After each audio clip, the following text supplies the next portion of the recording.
Welcome back to the channel. It's your boy Into the X back again. About to make another beat from a sample that I picked up from a sample pack. Here's the sample.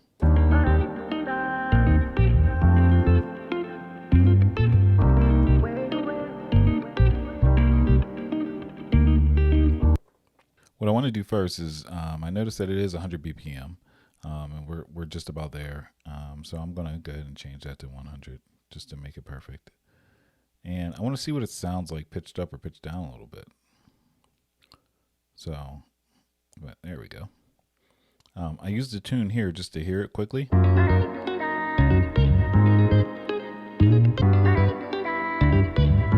But if you notice, whenever you do that, it speeds the track up at that point. So I'd either have to tap it out to figure out what it would be at, or I want to kind of keep it. I actually want to slow it down a little bit, actually. I want to take it to 86 BPM. But I do like that 4 semitones up. So what I'm going to do, I'm going to process this first. And there's several ways you can do this. You can just type in the original tone. Or since I know it's 100, you can just scroll this until it gets to 100. There it is. And I said I wanted to go to 86. So we'll go to 86 here. Hit do it. Hit do it again. All right, so now we're at 86 BPM, so we should be at 86 here, 8600. Boom. All right, and I said I wanted to go up 4 semitones. I like the way that sounded, so let's do that as well. So we'll go back to process, pitch shift, and if we do it here, it'll actually keep it at 86 BPM. So that's the way I do that. That's why I do that there. All right, now let's hear what it sounds like now.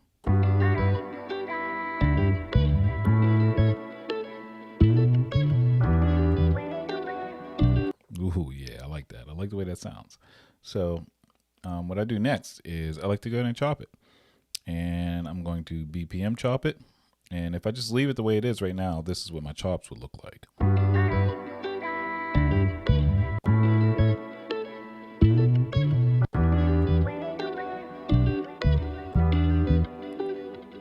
Not bad, but that's not how I like to actually have my chops. I like little smaller chops. The way that I achieve those is I'd either do a manual chop or you can just change this little bars here.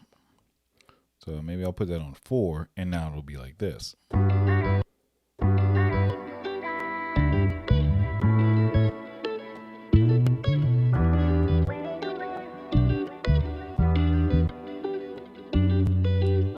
I like that better. And what that does is, you see how we stopped here. Whoops. Didn't mean to do that. You see how we stopped here. You just go to your B bank and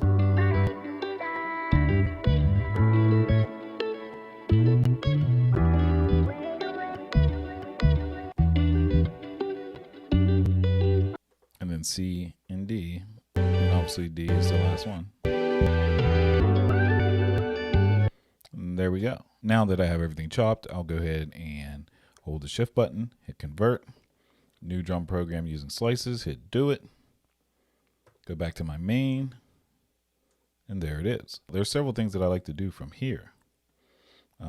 I have everything set up at 86 BPM, and sometimes I like to play with the chops a little bit. So I'll go to the menu, program edit, and while I'm in program edit, we can go to the samples. So we have everything here. And it makes it easy for me to do something like reverse a couple samples. So let's just pick a couple and reverse some. So I'll check that one and hit the reverse button right there. So now it sounds like this. And how I'm picking to reverse some of these, to be honest with you, it's just trial and error. Just to see what sounds good. So then once I have some reverse, I'll just go ahead and just mess around with them like this.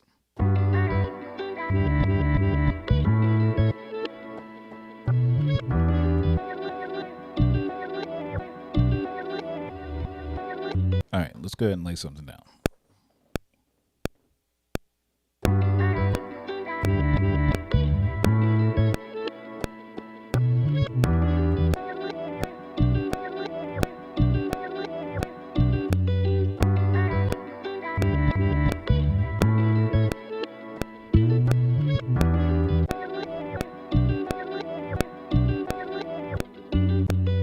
We we have that laid down. And while I was doing the sample, I forgot to actually check to see which key we were in. So if we come back to sample edit, and how I got there really fast was just hit the mute button twice. Go back to sample edit, come back over here. I think we were originally in C minor, now we're in E minor. I think I went up 4. So we're in E minor. So whenever we do go add other instruments, that's what we'll go off of. All right, I found some drums I like. Let's go ahead and lay them down.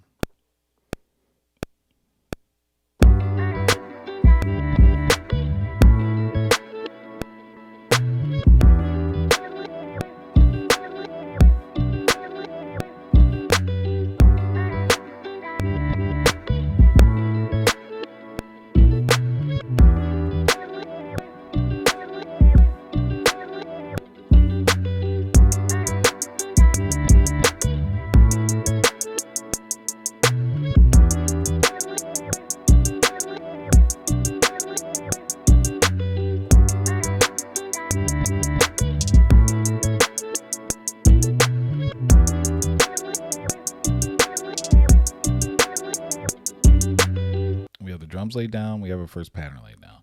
Now what I like to do is go back and remember on the original sample that I had samples in bank A, B, C, and D.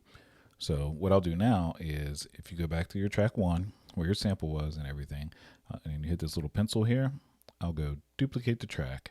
Now I'm on track 3, same samples. So what I'll go back to do is go back to track 1, mute it out, go back to track 3, go to the B, and let's roll.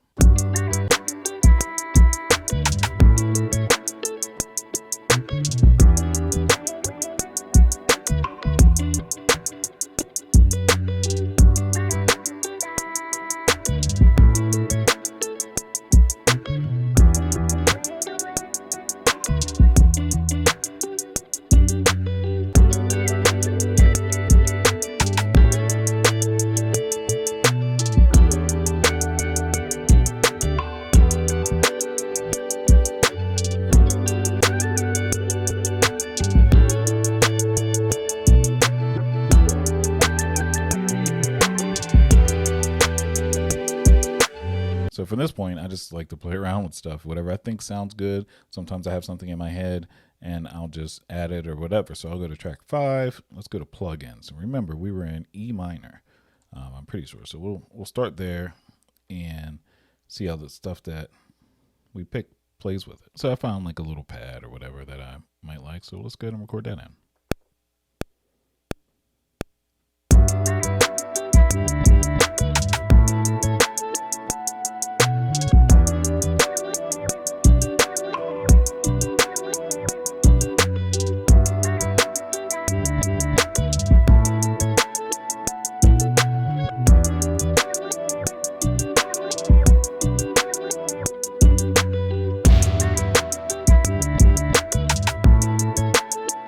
But what I'll actually do is I'll layer that with, let's find a good, there we go.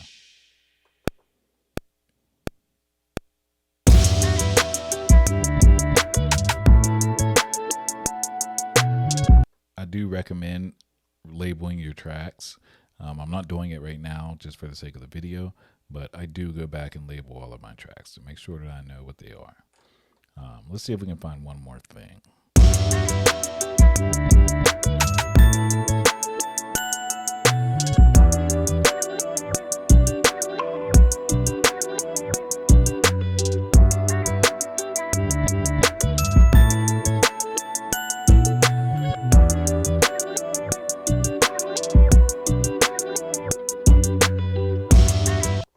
Okay, so we got pretty much the bones of the beat together.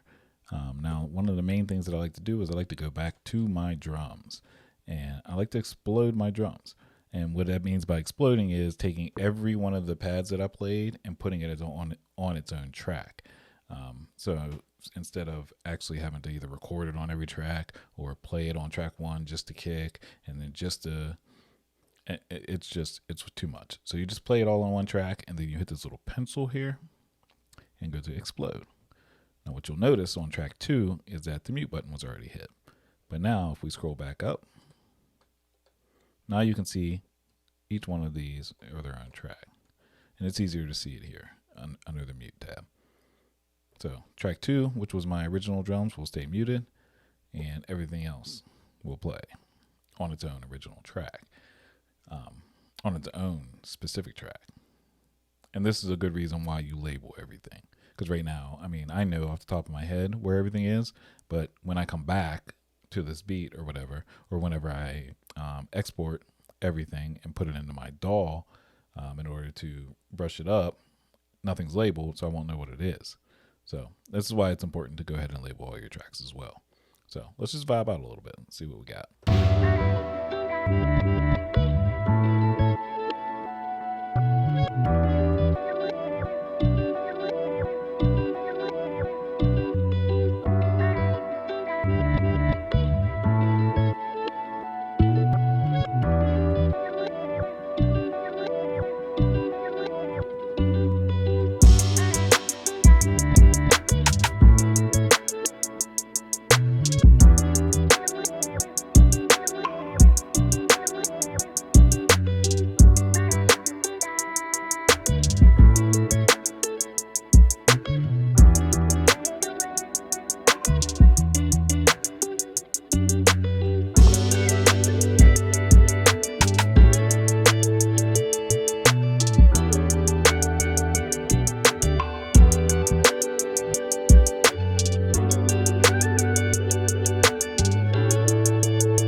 And that's it.